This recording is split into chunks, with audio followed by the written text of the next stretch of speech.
Hello, this is Barendipitous with another AppSir video. So, the last time I made video summaries about AppSir timelines, both real and fictional, was earlier this year on January 18th. At the time, Darius had teased some changes being made to an existing game, and even the next visual novel soon after that. However, to many fans it may seem that not much has been happening recently. An update to the Last Andheri, a random little Easter egg for the NES? That doesn't seem like much, does it? What's going on? Well, clearly enough has happened to make me want to spend part of my Memorial Day weekend making this video, in which I'd like to give an update on what I know about the AppSir timeline, both the real and the fictional ones, and what we can look forward to in the future. Honestly, a lot more has happened than you might think. So, let's get into all the AppSir-related developments of the past 4 months. First of all, let's talk about that Last Andheri update, because it's actually quite substantial to the AppSir narrative. At the end of my AppSir timeline video, I expressed excitement over something Darius had teased would be coming in just a few days. Sure enough, right after I recorded for the video and right before I posted said video, the update came on January 17th. I played the whole game again, including every possible ending, and made notes on all the changes I found. I had already written down a complete transcript of the game for research purposes, so I am confident that I found all the significant changes. I'll go over these changes, but not before giving you this spoiler warning. As always, I highly recommend you play the game, The Last Andheri, through yourself before hearing my attempts at summarizing it all. If you have an iOS device, you can download it from the App Store. If you are an Android user, you can play it on PC by downloading it from itch.io or GameJolt. So, in Chapter 1, I found 2 changes. First, Lilith's brother, who I will now call LB for short, and for simplicity's sake, mentions losing his memory due to his quote-unquote brain tumor. He also says that his sister helped him by telling him all the stuff he had forgotten, which, again, if you played through, you know perfectly well that she has been lying to him this whole time. Second, the reference to Monument Rush 2 is replaced by a game called Proto Dare. All of this was in the very beginning of the chapter, before Lilith interrupts LB's recap of his own life events. When LB and Kara go out to the park near the end of the chapter, Monument Rush 2 is again replaced with Proto Dare. I didn't find any changes in Chapter 2, but whoa, Nelly, were there some doozies in Chapter 3. I won't mention every single change, but I'll give you an idea of what happens in this new update to the plot. Before I do that, I'll mention one funny little change first. When LB finds himself tied to a chair, Kara used to say, "If you think this is bondage, this isn't. We're not there yet." The word bondage is now replaced with fun rope stuff. Make of that what you will, I guess. Anyway, moving on. Right after a faceless Kara comes down the stairs and glitches the screen, she talks to LB about his lost memories. She mentions being part of the Resonance. A reference to the Schumann resonance, probably. More on that later. Dr. Rothstein, while talking with Lilith, explains more clearly the family's goal to reduce the world's population and rule over it. It is also noteworthy that any reference to the real-world MK Ultra has been removed from the story entirely. Dr. Rothstein also says Kara's consciousness was downloaded into LB's mind instead of his brain. Unless that's my own typo. I don't know. I don't know if it matters either way, honestly. Anyway, what's most important is many new lines were added in Kara and LB's final conversation, explaining what happened to the two of them before the events of the Last Andheri. Finally, at the very end, LB reveals that he still struggles with retaining his memories. Based on what Kara told LB, I think I can explain what happened, and it seems that all of these events explained by Kara occurred before the events shown in Sorority Rites. Essentially, we now know that Kara was the Yandere assigned to protect LB before he entered the mansion in 2014. The Tri-Nemesis attacked them both in the mansion, and LB saved Kara. She was then taken back to the Institute, as we see in Sorority Rites, stuck in a capsule in the background. Her consciousness became digital, or her consciousness was copied into a digital form, I guess, and became part of the Earth's quote-unquote resonance. And she wanted to keep LB in that resonance there with her. Or take him in there with her, away from everyone else, always connected. That is, until LB convinced her that wasn't what true love should be. He didn't want her to destroy the world, even if those who survived will be connected too. Apart from all these incredibly interesting revelations, the story in general of The Last Andheri remains unchanged. I have since updated the AppSir Wiki to reflect these interesting developments. According to Darius, the purpose of this update was to avoid having to make 2 sequels for The Last Andheri, so that we'd only need The Last Andheri 2 to get the full picture, whenever that is ready to be released. So the next big thing to happen in the AppSir universe is the release of this mysterious Proto Dare game that was hinted at in the Last Andheri update. On January 24th, AppSir released a video on their YouTube channel announcing the release, or resurrection if you will, of an old NES title called Proto Dare. The video presented the game as a sort of side-view platformer where you can use unique abilities like jumping high, climbing ladders, avoiding fires, and even stabbing fires. Ooh, exciting.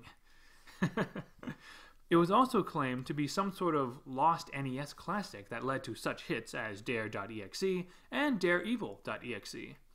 This all seems rather random, right?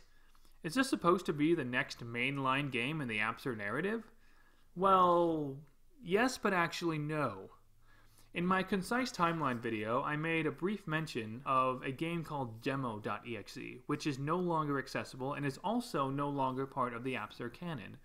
Darius explains the whole situation in his November 12, 2018 entry on his personal blog, dariusguerrero.xyz. The game told an interesting story of an experiment that was being done by the Rothstein Institute on a woman named Sarah Gentner, and Darius still wanted to make this story part of the AppSir narrative. Enter Proto Dare. This new game filled in all the gaps left over from Demo.exe's removal. The entire story about this experiment on Sarah Gentner is intact, but more fragmented, more mysterious, and perhaps more unsettling. The game has many, so many platforming challenges in it. For the record, I lost all 99 lives on my first playthrough before finally finishing it on my second go-around. And it also features the occasional glitchy, melting fragment of Sarah Gentner's face.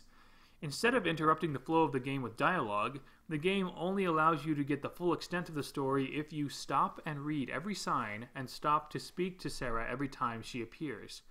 She wonders where her daughter Kara is. She mentions something about the Schumann resonance. There's that resonance again. She realizes it's not 1996 anymore and that she's trapped in a game.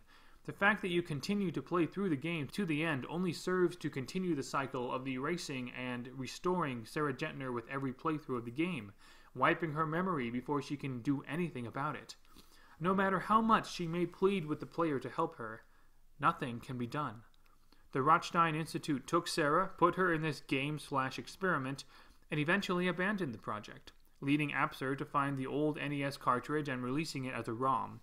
It is also interesting to note that Darius's mother, Nancy D. Guerrero, is listed as someone involved in the project, which I think explains how AppSir got hold of the cartridge in the end.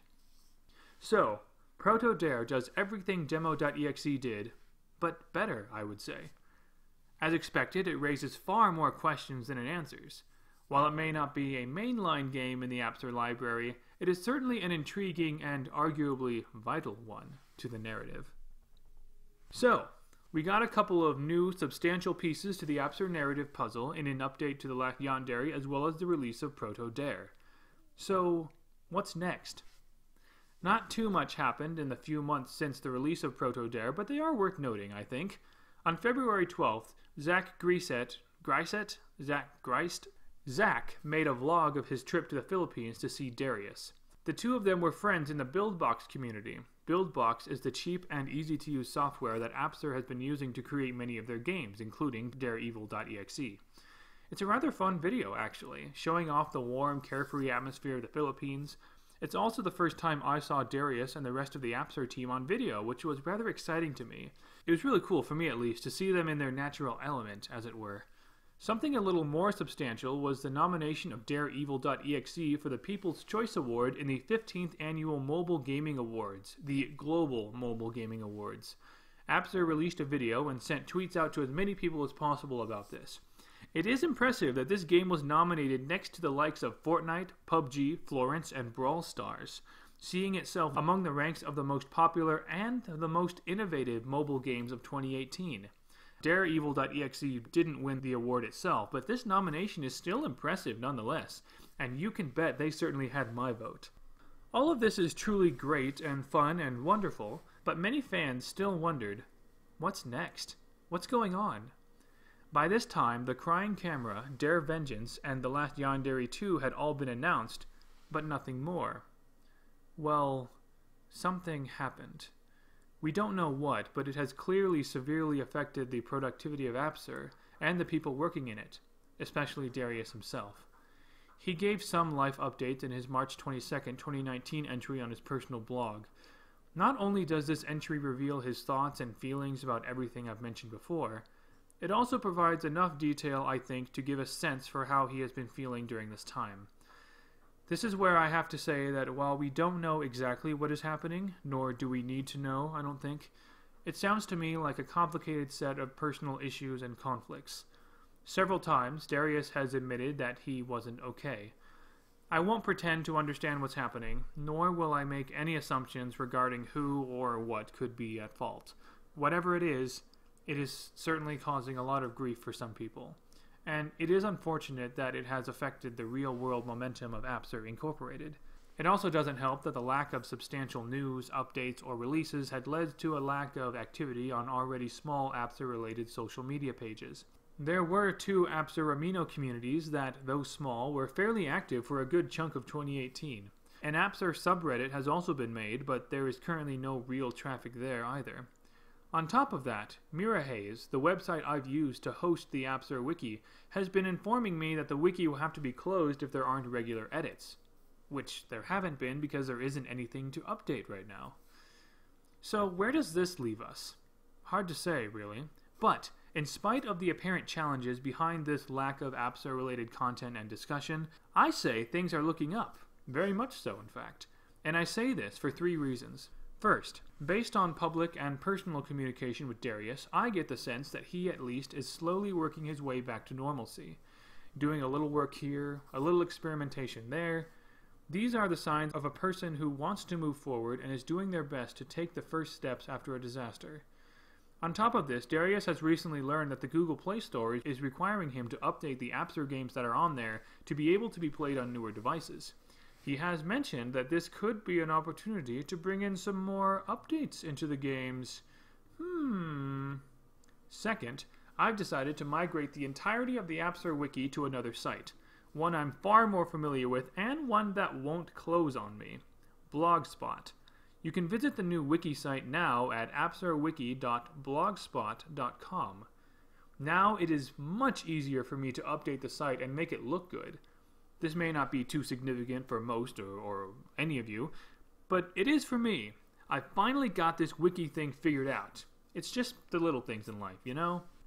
Finally, and perhaps most exciting of all, actually definitely most exciting of all, efforts are being made to bring AppSir fans from all over the world together again, or in some cases for the first time, through the creation and maintenance of an AppSir Discord server.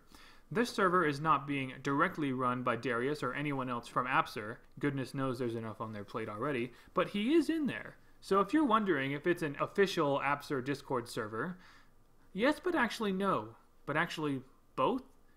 Fan-made server with the official thumbs up, I suppose.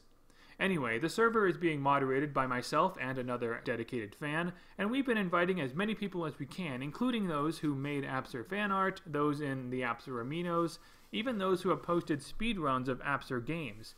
If you're at all interested in learning more about AppSir Incorporated and its games, discussing the games, or even chatting with me or Darius and other people who love the games, come join us. Also, I should note that the day I'm recording this, May 25th, 2019, AppSir released a video about the Discord server, and already our Discord server attendance has doubled pretty much because of that, which is very exciting to me. So definitely check out that new AppSir video as well if you'd like. Anyway, the invite link to the Discord server will be in the description below.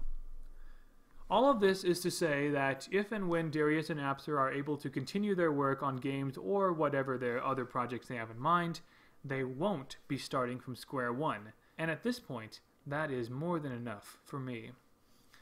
And now that I've gone to the trouble of going over all of these updates, I'm sure that, knowing my luck, something new might have happened, or a game might have been updated, or something by the time I release this video. Case in point, today, the AppSir video announcing the AppSir Discord server has been released. I mean, that's really cool. I'm very happy about that, and so I'm glad that I can record that in this video here. Regardless, I will be sure to keep the AppSir Wiki up to date on any developments, and I will be actively conversing with other AppSir fans on the AppSir Discord server about it. So thank you very much for watching. I hope this helped clarify a lot of things about what's been happening with AppSir lately, and I look forward to what the future will bring for this fascinating narrative. And this time, when I say narrative, I'm not referring just to the fictional narrative of the games, as that is only part of the story. The other part has to do with real people in a real place, with real challenges. These challenges on the AppSir brand and its people, whatever they may be, are not insubstantial, but neither are its accomplishments. All I've really seen of them so far are some social media posts, a handful of vlogs, and in particular, the awesome games they've been able to make so far. For all I know, it may still be a while before we see a new game or a substantial update from them, but the least I can do is share what I know is true about them and their games, and show that there are people all across the globe that are rooting for them and their success. Anyway, thanks again for watching, whoever, wherever, and whenever you are. I hope you make it a great day. All the best.